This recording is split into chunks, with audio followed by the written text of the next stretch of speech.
Thank you very much. I apologize for being late as we have a plenary session today and we had a long discussion regarding the agenda for the plenary. So and we had to vote for it, so that took a very longer than expected.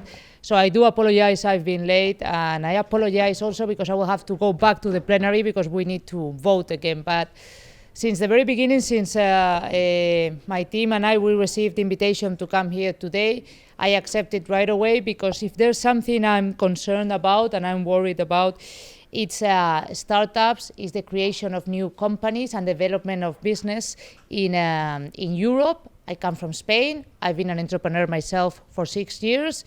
I've recently become a politician. I'm now in the dark side, but I know how difficult it is to start up a company. I know how difficult it is to win money and to earn money, and I know how difficult it is to deal with the public administration, especially when you are little and when you don't have the big size that usually the larger companies are the ones that get the better contracts with the public administration. So when I got the invitation to come here today, I was very much looking forward to it. So again, sorry for being late.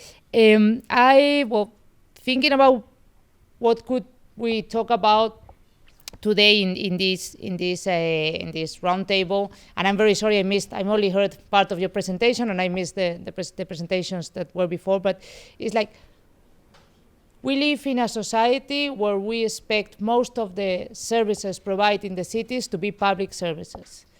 So most of the citizens consider that those services need to be public services.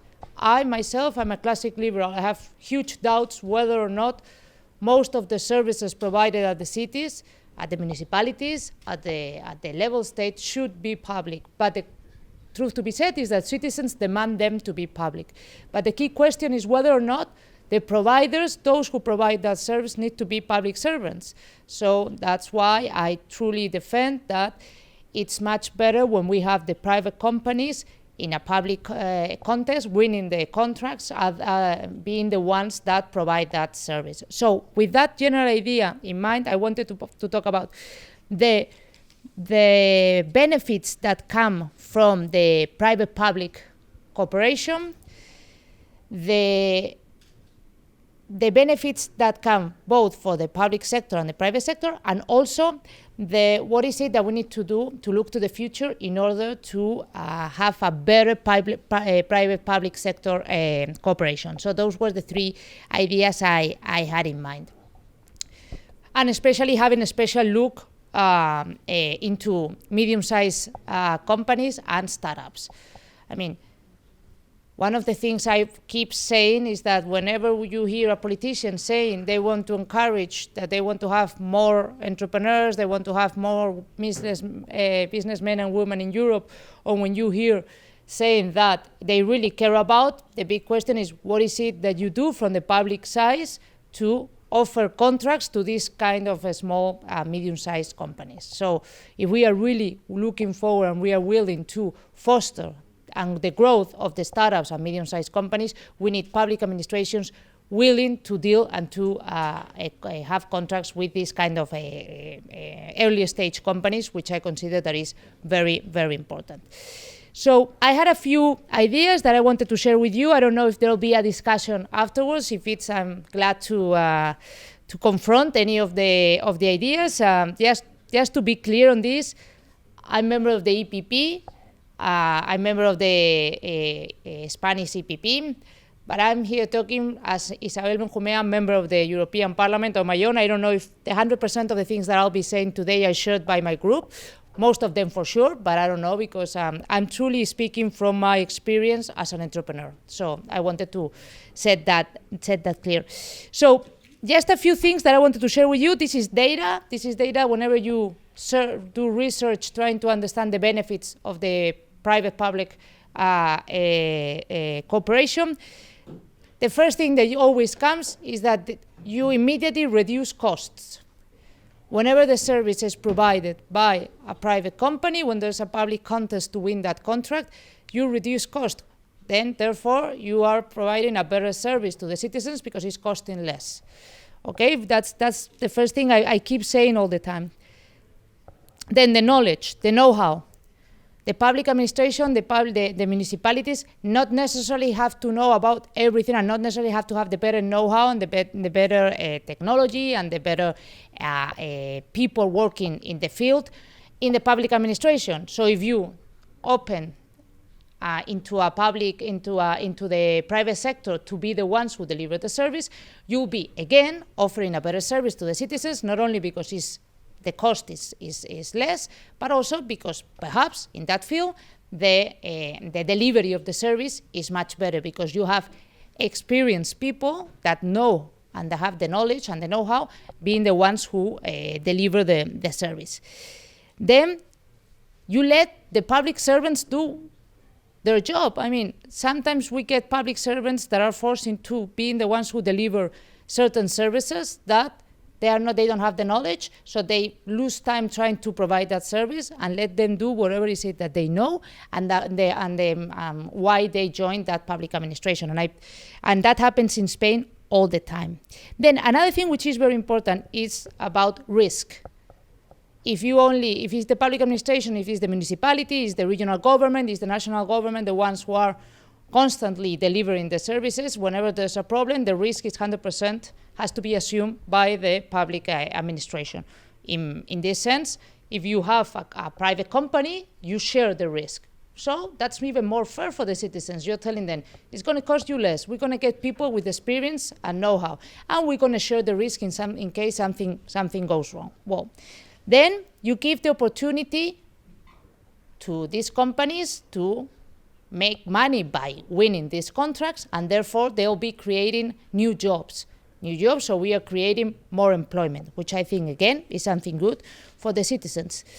Then, which is very important, you diversify and you promote competitiveness. I'm a huge fan of these two words, and I keep using them. It's something that is very important to bear in mind. I mean, the moment you open the possibility of delivering a service into an open context among different private companies, for sure, that will mean that at the end of the day, someone will improve the quality of the service or will improve their performance because they want to win that contest. So we are promoting competitiveness.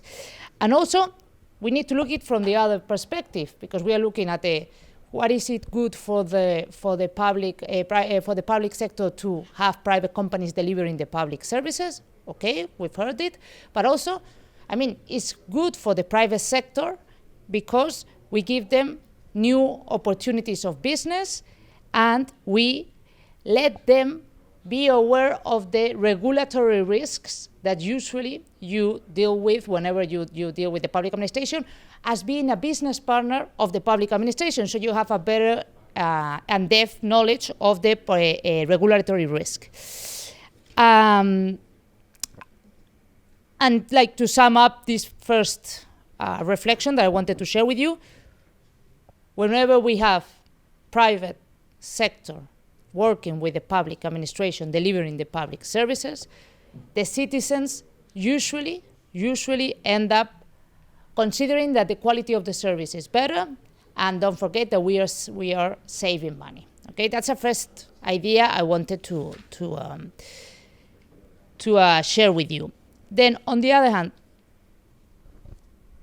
I'm talking about, from the Spanish perspective. I know the Spanish landscape of startups and medium-sized companies. I'm sorry, I don't really know much about the rest of the countries in Europe, so I do apologize if this example looks like very local and applies only to Spain, but agreeing with what you were saying about new startups and the mentality of the entrepreneurs and how Europe reacts to failure and how the investors react to failure, we need to have, and in Spain, 80% of the companies are medium-sized companies, and now we have, and we are little by little starting to become a startup hub. Little by little, very little. I mean, we have huge startup events in Spain, but we don't have real big accelerators. We don't have huge investment in startups. I mean, we are a nice country to go and discuss about startups, But the truth to be said is that in the last 10 years, we have not come with a unicorn. I mean, we are not really creating and developing huge startups.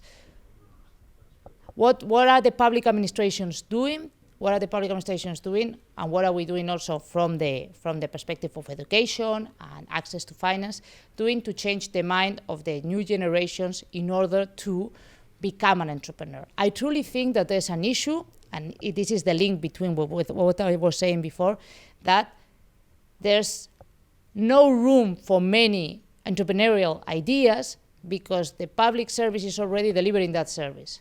So so the feeling is that if I start up this company with this idea, then the public sector will come, do it with more money that doesn't come from the investors, doesn't come from your pocket, money that usually is much larger the investment that you can get from the public sector than you usually have from the private sector. So you decide not to go ahead with the idea. And whenever we do, I had a think tank of my own with a group of friends that we focused on the grassroots work between young generations in order to promote the classic liberal ideas.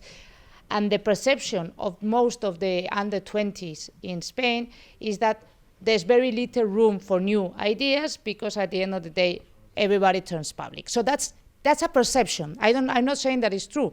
But again, if we have public administrations that are giving room and are giving opportunities to the private sector, I'm sure that many startups that are in the fridge will come out and will start at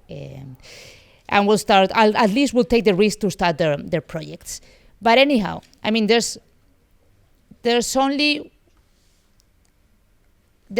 are cases of failure of the private-public collaboration, for sure.